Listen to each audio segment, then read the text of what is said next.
మిథున్ రెడ్డి అరెస్టుకు నిరసనగా Rajahmundry central jail దగ్గర భారీ ఎత్తున ఆందోళన కార్యక్రమాలు నిర్వహిస్తోంది వైఎస్ఆర్సీపీ. అక్కడికి వచ్చిన వైసీపీ నాయకులు మాట్లాడుతుంది ఒకటే, స్కిల్స్ స్కామ్ కేసులో ఇనఫ్ ఎవిడెన్స్ ఉన్న తర్వాత, మనీ ట్రయల్ జరిగిందని నిర్ధారణకు వచ్చిన తర్వాతే చంద్రబాబు నాయుడు గారి అరెస్ట్ జరిగింది. వేరాజ్ ఇక్కడ జరిగిన మనీ ట్రయల్ ఏంటి, దానికి సంబంధించిన ఆధారాలు ఏంటి చూపించమని వాళ్ళు నిలదీస్తున్నారు. అండ్ ఇన్ఫ్యాక్ట్ ఈరోజు వర్షాకాల సమావేశాలు, పార్లమెంట్ వర్షాకాల సమావేశాలు ప్రారంభమవుతాయని తెలియంగానే వైసీపీని బీలిటిల్ చేయటం కోసం, బదనాం చేయటం కోసం వైసీపీ ఎంపీ మిథున్ రెడ్డిని ఉద్దేశపూర్వకంగా అరెస్ట్ చేశారు. విత్ తప్పుడు ఫ్రేమింగ్ తోటి, రాంగ్ ఫ్రేమింగ్ తోటి అక్రమ అరెస్ట్ చేశారని చెప్పేసి వాళ్ళు అంటున్నారు. రైట్, వాళ్ళది అక్రమ అరెస్ట్ అంటారు, ప్రభుత్వం సక్రమ అరెస్ట్ ఉంటుంది. మొత్తానికి అరెస్ట్ అయితే అయింది. 1వ తారీఖు ఆగస్టు 1 వరకు ఆయన రిమాండ్లో ఉంటారు. నెక్స్ట్ సబ్సీక్వెంట్గా వైసీపీ ఆందోళన పథం ఎలా ఉండబోతుంది?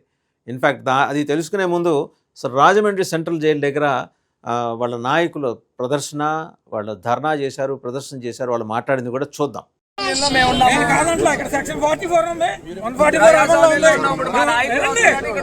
మీరు చెప్పేది కాదు, నేను చెప్పేది కూడా కోఆపరేట్ చేయండి. 141 ఉంది, సెక్షన్ 30 అమల్లో ఉంది, కోఆపరేట్ చేయండి. ఇంతే మా పని. ఇప్పుడు మేము ఏం చేసాము? భూమి కూడా ఉంటాం, కూడా భూమి కూడా ఇది పరిస్థితి. ఇది కరెక్ట్ కాదు. రైట్ ప్లీజ్, ఎవరికే మీకు రూల్స్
సో చూసాం కదా, నాయకులు మాట్లాడారు. స్కిల్ స్కామ్ కేసులో ఎలా ప్రభుత్వ ఖజానా నుంచి ఆ డిజైన్ టెక్ కంపెనీకి డబ్బులు మళ్లించారు. వేరేజ్ ఇక్కడ ఏం జరిగింది, ఇక్కడ ప్రభుత్వానికి ఆదాయం సమకూర్చే విధంగా అంతకుముందు ప్రభుత్వంతో పోలిస్తే 2014-19తో పోలిస్తే 2019 నుంచి 24 మధ్య ఎక్సైజ్ రెవెన్యూ ఎలా పెరిగిందనేది చూడొచ్చు కదా. ఇందులో స్కామ్ ఎలా జరిగింది, స్కామ్ చేయటం మీకు అలవాటు, మాకు కాదు. ఒకవేళ స్కామ్ చేస్తుంటే ప్రభుత్వ ఆదాయం ఎలా పెరిగిందో కూడా చెప్పాలండి. బట్ వేరాజ్ వైసీపీ తరఫున న్యాయవాదులు అక్కడ కోర్టులో మాట్లాడింది ఏంటి, ఇవి టెక్నికల్ పాయింట్స్ ఇవన్నీ మాట్లాడకుండా మిథున్ రెడ్డి గారికి ఒక చక్కటి బ్యారెక్ ఇవ్వండి, ఆయన ఆరోగ్యం బాగోలేదు, ఒక బ్లాక్ ఉంది, అదేదో ఆరోగ్య ఇబ్బంది లేకుండా చూడండి. ఇవి కాదు కదా చేయాల్సింది. కోర్టుకి మీ దగ్గర ఏముంది సబ్స్టాన్షియల్ ఎవిడెన్స్.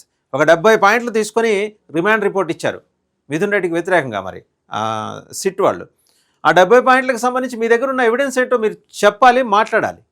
ఒకవేళ నిజంగా ఇదంతా జరిగిందని వాళ్ళు ప్రధానంగా అందులో చెప్పుకుంటూ వచ్చింది ఏంటి, అనూష గారు అనే ఒక మహిళా డేటా ఎంట్రీ ఆపరేటర్ ఆవిడ లీక్ చేసిన దాని ఆధారంగా వాళ్ళు సిట్ ఆఫీసర్స్ బోళ్ళని ఎవిడెన్స్ సేకరించారు. సగం ఎవిడెన్స్ విజయసాయిరెడ్డి గారే ఇచ్చారు కదా.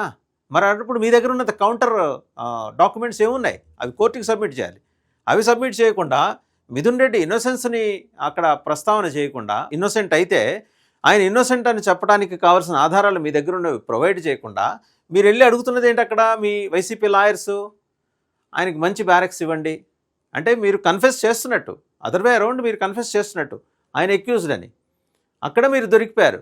అంటే ఒక స్ట్రాంగ్ ఎవిడెన్స్ని పుటప్ చేయకుండా మీరు వెళ్ళి కోర్టుకు వెళ్ళే వాదనలు చేస్తే రిజల్ట్ ఇలాగే ఉంటుంది.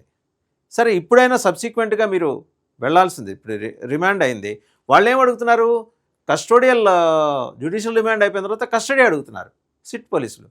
కస్టడీ అడిగే లోపల మీ దగ్గర ఉండండి, ఇక్కడ జైళ్ళ దగ్గర వచ్చి ప్రదర్శనలు, ధర్నాలు, జై జగన్ అని నినాదాలు చేసినంత మాత్రం సమస్య పరిష్కారం కాదు కదా.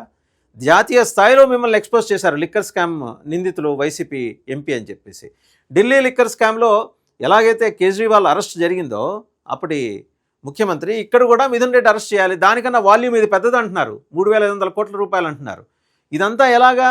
నెలకి 2 కోట్లు చొప్పున, సంవత్సరానికి రోజుకి 2 కోట్లు చొప్పున, మొత్తంగా కలిపి ఈ లిక్కర్ కొత్త పాలసీ తీసుకొచ్చిన తర్వాత జరిగిన స్కామ్ 3,500 కోట్లు. ఎవరో ఒక వ్యక్తి ఇచ్చిన కంప్లైంట్ ఆధారంగా 9 రోజుల్లోనే ఒక నిర్ధారణకు వచ్చేసి ఎఫ్ఐఆర్ ఫైల్ చేయటం, సబ్సీక్వెంట్గా ఛార్జ్షీట్ ఫైల్ చేయటం అనేది చేశారంటున్నారు. మరి ఆ వ్యక్తి ఎవరు? అతన్ని ప్రవేశపెట్టమని అడగాలి కదా. అతను ఇచ్చిన కంప్లైంట్ ఏంటి? ఆ కంప్లైంట్ ఆధారంగా 9 రోజుల్లోనే మీరు విచారణ ఎలా పూర్తి చేసి 3,500 కోట్ల రూపాయల స్కామ్ జరిగిందని ఎలాంటి నిర్ధారణకు వస్తారు? దానికి సంబంధించినవన్నీ వాదోపవాదాలు జరగాలి కదా. జరిగాయా? చేశారా? మీరు మీ లాయర్లు చేశారా? వైసీపీ చేయగలిగిందా? మీ లాయర్ల చేత చేయించగలిగిందా? ఇవన్నీ వైసీపీ కార్యకర్తలు అడుగుతున్నారు ఇవాళ.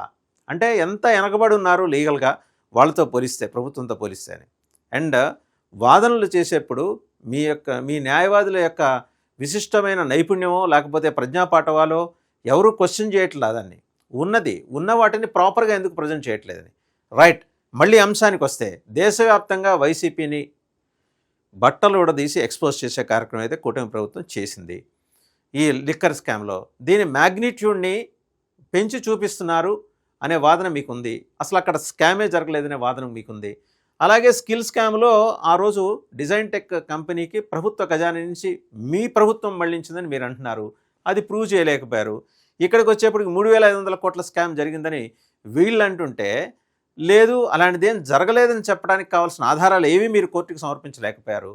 అండ్ ఎలా నెక్సెస్ బిల్డ్ అయింది, real estate, bullion market, gold merchants, తర్వాత ఏమో రకరకాల షెల్ కంపెనీలకి మనీ ఎలా రూట్ అయింది, గోల్డ్ ఇక్కడి నుంచి విదేశాలకు మళ్ళీ అక్కడి నుంచి షెల్ కంపెనీల రూపంలో ఇక్కడికి ఎలా ల్యాండ్ అయింది, మనీ లాండరింగ్, ఇవన్నీ వాళ్ళు ప్రస్తావన చేసినప్పుడు వాటిని సబ్స్టాన్షియల్గా మీరు కౌంటర్ చేయడానికి కావాల్సిన ఎవిడెన్స్ వైసీపీ దగ్గర లేకపోవటమో, ఉన్నా ప్రాపర్గా ప్రజెంట్ చేయకపోవటం అనేది ఇక్కడ ప్రధానంగా వైసీపీలో ఉన్న లోపంగా కనిపిస్తోందని వాళ్ళ కార్యకర్తలు అంటున్నారు. ఎనీహౌ, ఇది దేశవ్యాప్తంగా మిథున్ రెడ్డి అరెస్ట్ అనేది ఒక చర్చకు దారితీసింది. లిక్కర్ స్కామ్ కేవలం ఢిల్లీకే పరిమితం కాలేదు, విజయసాయిరెడ్డి పుణ్యమా అని ఆంధ్రప్రదేశ్ దాకా విస్తరించింది. విజయసాయిరెడ్డి, ఆయన అల్లుడి దగ్గర ఆయన అల్లుడితోటి మిథున్ రెడ్డికి ఉన్న వ్యాపార సంబంధాలు, ఇవన్నీ ఎస్టాబ్లిష్ చేసింది ప్రభుత్వం.